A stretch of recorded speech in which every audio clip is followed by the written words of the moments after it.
I woke up to the sound of a gentle knock on my door, the soft rhythm barely audible over the pounding of my heart.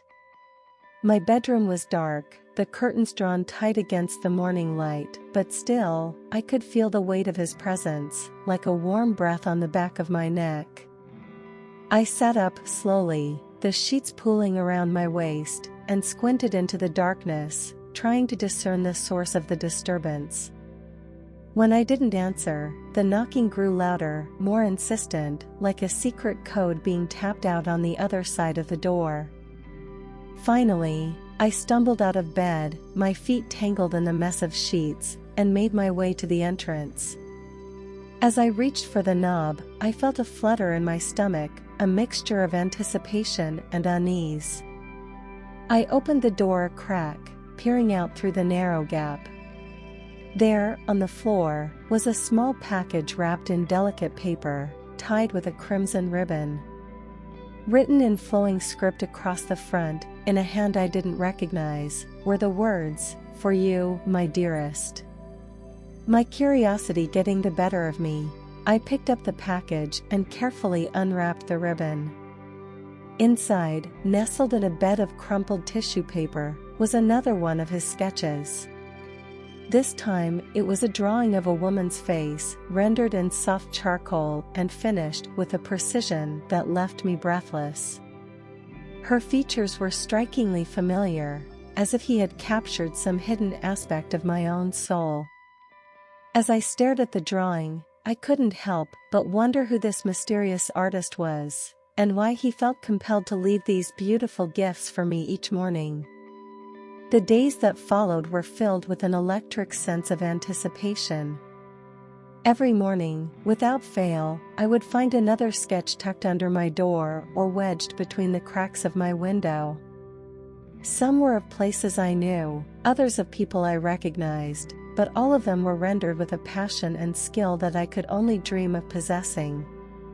It became a game for me, a daily quest to unravel the mystery behind these enigmatic drawings. As the weeks went by, I began to feel as if there was a connection between us, a silent dialogue unfolding through the medium of his art.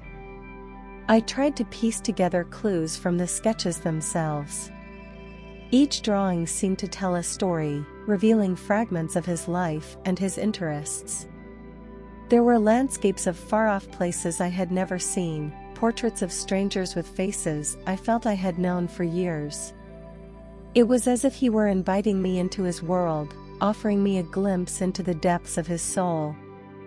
And yet, for all the intimacy that his art conveyed, I still knew nothing about him. Not his name, not his face, not even his voice. It was a strange and intoxicating dance, this game of hide-and-seek we played, and I found myself becoming more and more entranced by it with each passing day. As the weeks turned into months, I began to grow bolder in my search for answers. I left notes beneath his sketches, asking questions about his inspiration and his intentions. I left my door unlocked, hoping that he would finally reveal himself. But each morning, when I awoke to find another drawing waiting for me, there was no sign that he had even noticed my attempts to engage him. He remained as elusive and enigmatic as ever. One morning, I woke up to the sound of a bird singing outside my window, its cheerful song filling the air with a sense of hope and possibility. As I stretched and yawned, I glanced over at the bedside table, where I had left a fresh sheet of paper and a pencil in anticipation of his next drawing. But when I looked back out the window, I saw him standing there, leaning casually against the tree just outside my room. His face was shadowed by the brim of his hat, but I knew it was him. He saw me watching him, and for a moment, our eyes locked. There was an intensity to his gaze that made my heart race and my cheeks flush with a mix of fear and excitement. And then, just as suddenly, he turned and disappeared into the early morning mist, leaving me breathless and aching for more. Where should I go from here?